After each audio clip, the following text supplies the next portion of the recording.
ਸਤਿ ਸ਼੍ਰੀ ਅਕਾਲ ਜੀ, ਮੈਂ ਹਰਜੋਤ ਕੌਰ ਤੇ ਸਾਡੇ ਇਸ ਖਾਸ ਪ੍ਰੋਗਰਾਮ ਦੇ ਵਿੱਚ ਹਰ ਵਾਰ ਦੀ ਤਰ੍ਹਾਂ ਤੁਹਾਡਾ ਸਾਰਿਆਂ ਦਾ ਸਵਾਗਤ ਹੈ ਜੀ। ਗੱਲਾਂ ਹੋਣਗੀਆਂ ਢੇਰ ਸਾਰੀਆਂ ਵਿਦੇਸ਼ ਜਾਣ ਦੇ ਨਾਲ ਜੁੜੀਆਂ ਹੋਈਆਂ। ਜਿਹੜੇ ਵੀ ਸਟੂਡੈਂਟਸ ਆਪਣਾ ਵੇਖਦੇ ਨੇ ਵਿਦੇਸ਼ ਜਾ ਕੇ ਆਪਣਾ ਫਿਊਚਰ ਬ੍ਰਾਈਟ ਕਰਨ ਦਾ, ਉਹਨਾਂ ਦੇ ਲਈ ਢੇਰ ਸਾਰੀ ਜਾਣਕਾਰੀ ਇਸ ਪ੍ਰੋਗਰਾਮ ਦੇ ਵਿੱਚ ਅਸੀਂ ਤਾਂ ਹੀ ਲੈ ਕੇ ਆਉਂਦੇ ਹਾਂ ਤਾਂ ਕਿ ਸਹੀ ਰਸਤੇ ਨਾਲ ਸਹੀ ਤਰੀਕੇ ਨਾਲ ਆਪਣਾ ਫਿਊਚਰ ਬ੍ਰਾਈਟ ਕਰ ਸਕਣ ਉਹ ਸਟੂਡੈਂਟ ਜੋ ਵਿਦੇਸ਼ ਜਾਣ ਦਾ ਸੁਪਨਾ ਵੇਖਦੇ ਨੇ। ਤੇ ਸਵਾਗਤ ਕਰਦੇ ਹਾਂ ਜੀ ਵੈਸਟਰਨ ਓਵਰਸੀਜ਼ ਤੋਂ ਮਿਸਟਰ ਪ੍ਰਦੀਪ ਬਾਲੀਆ ਜੀ ਦਾ ਬਹੁਤ ਬਹੁਤ ਸਵਾਗਤ ਹੈ। ਸਤਿ ਸ਼੍ਰੀ ਅਕਾਲ ਜੀ। ਜੀ ਆਪਾਂ ਅੱਗੇ ਬਹੁਤ ਸਾਰੀਆਂ ਗੱਲਾਂ ਕਰਦੇ ਹਾਂ ਯੂਕੇ ਦੀਆਂ, ਕੈਨੇਡਾ ਦੀਆਂ, ਲੇਕਿਨ ਅੱਜ ਆਪਾਂ ਗੱਲਾਂ ਕਰਨੀਆਂ ਸਟੂਡੈਂਟਸ ਦੇ ਲਈ ਕਿ ਹੋਰ ਕਿਹੜੀ ਅੱਛੀ ਆਪਸ਼ਨਸ ਹੈ ਜਿੱਥੇ ਸਟੂਡੈਂਟਸ ਅਪਲਾਈ ਕਰ ਸਕਦੇ ਨੇ, ਲਾਈਕ ਜਰਮਨੀ, यूरोप या होर भी चीज़ों बारे आप गल करांगे, पर शुरुआत करते हैं आप जर्मनी या यूरोप तो ही। जी देखिए, मैं बताना चाहूँगा वेस्टर्न ओवरसीज हर एक कंट्रीज़ में डील करता है जी, चाहे वो कनाडा है, ऑस्ट्रेलिया है, न्यूजीलैंड है, यूके है, यूएस है, आयरलैंड है या यूरोपियन कंट्रीज़ है।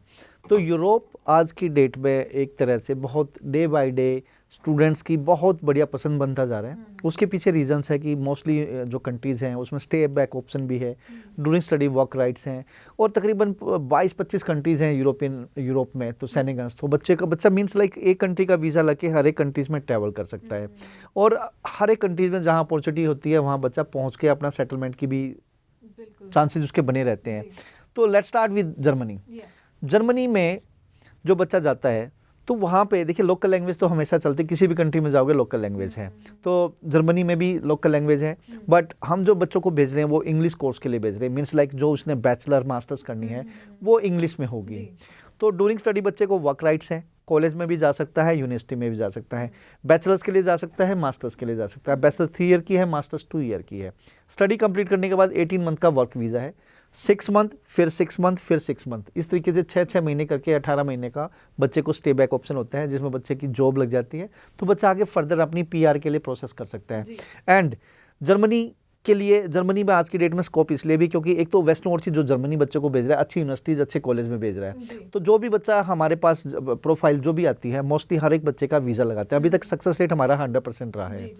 तो दूसरा क्या है कि वहाँ के जो पर्सन्स हैं वो day by day older stage में आते जा रहे हैं, तो बूढ़े होते जा रहे हैं। They require the energetic young person. तो वो एक ही सोल्यूशन निकलता है, हर एक कंट्री, किसी भी कंट्री में आप चले जाइए तो उनको वो फिर कंट्री, दूसरे कंट्री से बच्चे चाहिए, लाइक स्टूडेंट चाहिए, ताकि वो वहाँ पे पढ़े, उसके सिस्टम को अडॉप्ट करें और फिर उस कंट्री में सेटल हो। तो स्टूडेंट्स की तरफ उनका बहुत अच्छा खासा ध्यान है, तो बच्चों को वीज़ा भी मिल रहे हैं और बच्चे वहाँ पे सेटल भी हो रहे हैं। तो जो भी बच्चे जर्मनी जाना चाहते हैं मैं स्टूडेंट्स को इनवाइट करना चाहूँगा कि आप आ सकते हैं बैचलर और मास्टर्स के लिए। और यहाँ पे आपको मैं हमेशा रिकमेंड करता हूँ कि आप IELTS के साथ आएँ, लाइक मिनिमम 12th पास है, 5.5, अदरवाइज 6 बैंड और 6.5 बैंड, मतलब अच्छा कंट्री है। तो they require the genuine student, और जेन्युइन स्टूडेंट्स के लिए रिक्वायरमेंट भी है। तो जो साल की फ़ीस है किसी की क्या नाम है 10 से 12 लाख रुपए के आसपास साल की फ़ीस होती है, और इवन के 7 लाख भी है, 6 लाख भी है और 8 लाख भी है, डिपेंड करता है। 7-8 लाख से लेकर 10-12 लाख रुपए तक फ़ीस होती है। 7वें बच्चे का ब्लॉक अकाउंट खुलता है, तो ब्लॉक अकाउंट में तकरीबन 7 लाख रुपए वहाँ पे बच्चे के जमा हो जाते हैं, कोटक महिंद्रा बैंक या डच बैंक, जैसे कनाडा में GIC होता है, जैसे न्यूजीलैंड में FTS होता है। तो ये बच्चे का तकरीबन 15-16 लाख रुपए खर्च आता है, लेकिन उसमें से 7 लाख रुपए बच्चे का अपना है, बच्चे को वहाँ जाकर वापस मिल जाता है। ड्यूरिंग स्टडी वर्क राइट्स भी है, और उसके बाद क्या नाम है स्टडी कंप्लीट करने के बाद बच्चे को PR की पॉसिबिलिटीज़ भी है। इसके अलावा वेस्टर्न ओवरसीज फ्रांस में भी डील करता है, फ्रांस में भी PSW है, M1 M2 मास्टर्स करने के बाद 2 साल का वर्क वीज़ा है, 2 ईयर का। इसके अलावा हम हंगरी भी बच्चों को भेजते हैं, हम बच्चों को स्विट्ज़रलैंड भी भेजते हैं, हम बच्चों को डेनमार्क भी भेजते हैं, हम स्वीडन भी भेजते हैं, पोलैंड भी भेजते हैं। तो यूरोप में इटली भी भेजते हैं, स्पेन भी भेजते हैं, बहुत सारे ऑप्शन है, फिनलैंड बच्चों को भेजते हैं। तो अगर आप भी यूरोप जाना चाहते हैं तो हम तकरीबन 10-12 कंट्रीज़ में डील करते हैं। आप अपनी प्रोफाइल के साथ अपना नियरेस्ट ब्रांच में, चाहे चंडीगढ़ है, जलंधर, कुरुक्षेत्र, करनाल, अम्बाला, सोनीपत, या फिर अमृतसर, या फिर अपना पटियाला, इन जो भी आपको नियरेस्ट ब्रांच है उस ब्रांच में आके अपनी ओरिजिनल डॉक्यूमेंट ला के असेस करा सकते हैं किस कंट्री के लिए आप एलिजिबल हैं।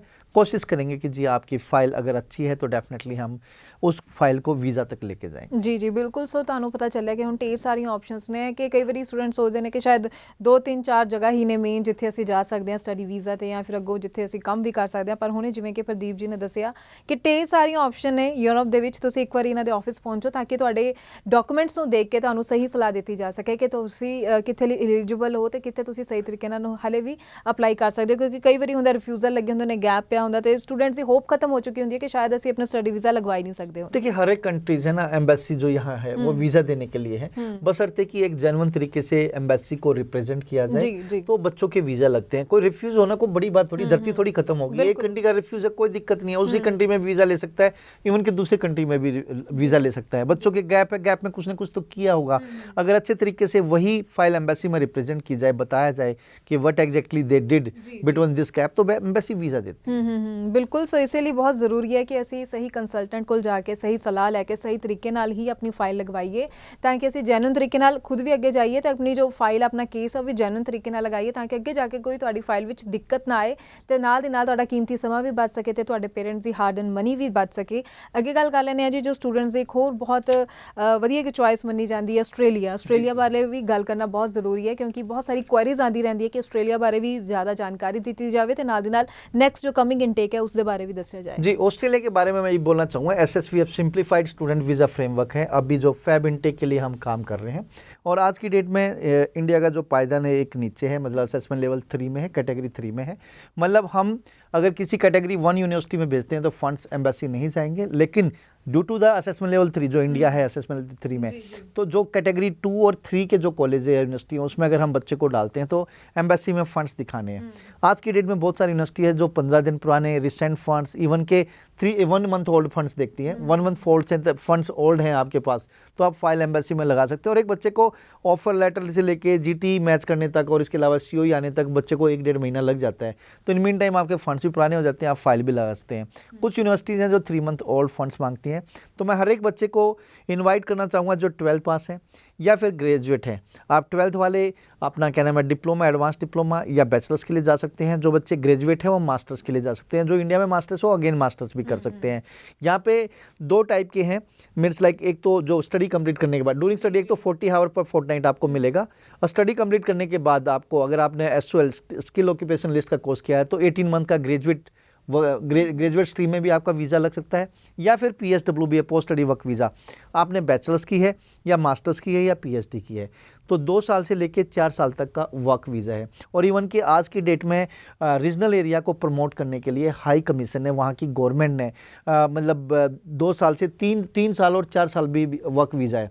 मीन्स लाइक अगर मेलबर्न सिडनी में आप जाते हैं तो 2 साल का है, लेकिन एडिलेड हो गया, वोलोंगोंग हो गया, या फिर आप क्या नाम है इसके अलावा तस्मानिया इस साइड आप जा रहे हो तो आपको 3 ईयर का वर्क वीज़ा मिल रहा है। पर्थ जा रहे हो 3 ईयर का मिल रहा है। लेकिन और भी सुपर रीजनल एरिया आते हैं जहाँ पे 2 साल के बाद 2 साल का और वीज़ा वर्क वीज़ा एक्सटेंड हो जाता है, पोस्ट स्टडी वर्क वीज़ा। मतलब स्टडी कंप्लीट करने के बाद आपको अप टू 4 ईयर का वर्क वीज़ा है। तो मेन बैचलर्स करोगे 2 साल का भी हो सकता है, 3 साल का भी हो सकता है, और 4 ईयर का भी पोस्ट स्टडी वर्क वीज़ा हो सकता है। डिपेंड करता है आप कौन से एरिया में जा रहे हैं। फंड्स बड़े नॉमिनल से दिखाने, 1 साल की tuition fees, living cost, return air fare, तो मतलब 22 से 25 लाख या 25-26 लाख के आपको फंड दिखाने हैं। 6 महीने की फीस आपने पे करनी है, तकरीबन 7-8 लाख रुपए का आपका खर्चा आता है, और जो 25-26 लाख के फंड्स आपने जो दिखाए हैं जी। ਤੇ ਹੁਣ ਸਮਾਂ ਜ਼ਿਆਦਾ ਨਹੀਂ ਰਹਿ ਗਿਆ, ਲੇਕਿਨ ਫਿਰ ਵੀ ਆਪਾਂ ਗੱਲ ਕਰਾਂਗੇ UK ਦੀ ਵੀ ਜ਼ਰੂਰ, ਕਿਉਂਕਿ ਨੈਕਸਟ ਇਨਟੇਕ ਜੋ ਜਨਵਰੀ ਦਾ, ਤੇ ਜੇ ਥੋੜੀ ਬਹੁਤ ਤਿਆਰੀ ਲੱਗਦੀ ਹੈ ਸਟੂਡੈਂਟਸ ਦੀ, ਕਿਹੜੇ ਸਟੂਡੈਂट्स ਹਲੇ ਵੀ ਅਪਲਾਈ ਕਰ ਦੇਣ ਤਾਂ ਕਿ UK ਦਾ जो नेक्स्ट इनटेक है जनवरी वाला वो मिस ना कर सके। देखिए आप मुझे टाइम दे रहे तो मैं UK और न्यूजीलैंड दोनों की बात करूंगा, चाहूंगा कि मैं कवर दोनों कंट्री करूं। UK जनवरी इनटेक के लिए आप जा सकते हैं। अगर आपके पास फंड्स रेडी हैं तो आप अपना जनवरी इनटेक अप्लाई करिए, अदरवाइज आपके पास फंड्स रेडी नहीं है तो फैब, मार्च, अप्रैल, मई कुछ यूनिवर्सिटीज़ में ऑप्शंस अवेलेबल हैं, फैब में भी, मार्च में भी, अप्रैल भी, मई में भी। तो आप अगर फंड्स रेडी हैं तो आप जैन इनटेक, अदरवाइज अपने फंड्स अभी रेडी करने हैं तो फैब, मार्च, अप्रैल में आप अप्लाई के इनटेक के लिए अप्लाई कर सकते हैं। यहाँ साल की जो फीस है वो तकरीबन डिपेंड करता है आप कौन सी यूनिवर्सिटीज़ में जा रहे हो। तकरीबन आप ये कह सकते हैं कि 9-10 लाख रुपये साल की फ़ीस है, 11-12 लाख रुपए भी फीस है। तो आपको 6 महीने की फ़ीस दे के जानी है, प्लस में आपने लिविंग कॉस्ट दिखानी है। तो यहाँ आप विदाउट आइल्स भी जा सकते हैं, विद आइल्स भी जा सकते हैं। विदाउट आइल्स मतलब ये है कि अगर CBSE या स्टेट बोर्ड है 60% से लेकर 70% मिनिमम इंग्लिश में रिक्वायरमेंट है। अगर आपने आइल्स की है तो 5.5 ईच पे भी ऑप्शन अवेलेबल है, या फिर आप 6 नो लेस देन 5.5। कुछ यूनिवर्सिटीज़ मास्टर्स के लिए 6.5 है, नो लेस देन 6 पे भी देते हैं। न्यूजीलैंड की जरूर बोलना चाहूँगा। न्यूजीलैंड आज की डेट में एक पॉपुलर डेस्टिनेशन है, क्योंकि बच्चा आज की डेट में कम जा रहा है। जहाँ बच्चा कम जाता जाता है, भीड़ का पार्ट कम बनता है, वहाँ पे सेटलमेंट बहुत ज़बरदस्त होती है। धरती पे स्वर्ग है न्यूजीलैंड। 1 साल के फंड्स आपको दिखाने हैं, नेक्स्ट ईयर का पेमेंट प्लान दिखाना है। तो 1 साल के फंड्स का मतलब है कि आपको ट्यूशन फीस और लिविंग कॉस्ट दिखानी है। 6 महीने पुराने पैसे आपके पास होने चाहिए। 17-18 लाख के आपने 6 मतलब पैसे दिखाने हैं। एजुकेशन लोन दिखा सकते हैं, एफडी दिखा सकते हैं, सेविंग दिखा सकते हैं। स्टूडेंट खुद, स्टूडेंट के पेरेंट्स, स्टूडेंट के दादा दादी, स्टूडेंट के नाना नानी, स्टूडेंट के भाई बहन, ये लोग स्पॉन्सर कर सकते हैं। मैरिड है तो उसके स्पाउस और उसके फादर इन लॉ और मदर इन लॉ दिखा सकते हैं। 1 ईयर के फंड्स आप 17 से 18 लाख रुपये, एजुकेशन लोन है द करंट का, या फिर एफडी और सेविंग 6 मंथ होल्ड।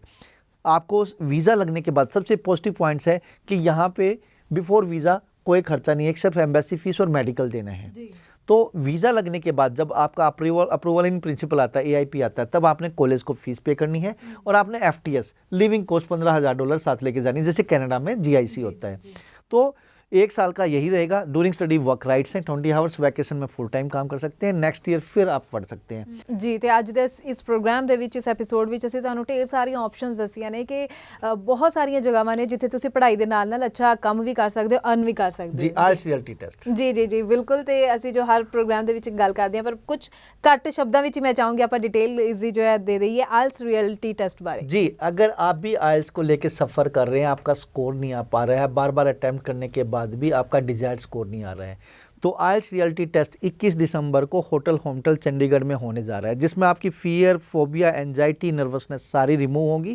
प्लस में आपको मिरर दिखाया जाएगा कि एक्चुअल में आप कहाँ स्टैंड करते हैं, और जो हम IELTS रियलिटी टेस्ट में आपको स्कोर देंगे, फाइनल एग्जाम में भी आपका वही स्कोर आएगा। जी। तो इस ਲਈ ਤੁਸੀਂ ਜ਼ਿਆਦਾ ਜਾਣਕਾਰੀ ਲਈ ਸਕਰੀਨ ਤੇ ਜੋ ਨੰਬਰ ਦਿਖ ਰਿਹਾ ਹੈ ਇਸ ਉੱਪਰ ਕਾਲ ਕਰਕੇ ਵੀ ਇਨਫੋਰਮੇਸ਼ਨ ਲੈ ਸਕਦੇ ਹੋ। ਤੇ ਇਸ ਦੇ ਨਾਲ ਹੀ www.ieltsrealitytest.com ਤੇ ਜਾ ਕੇ ਵੀ ਇਸ ਦੀ ਪੂਰੀ ਇਨਫੋਰਮੇਸ਼ਨ ਲੈ ਸਕਦੇ ਹੋ।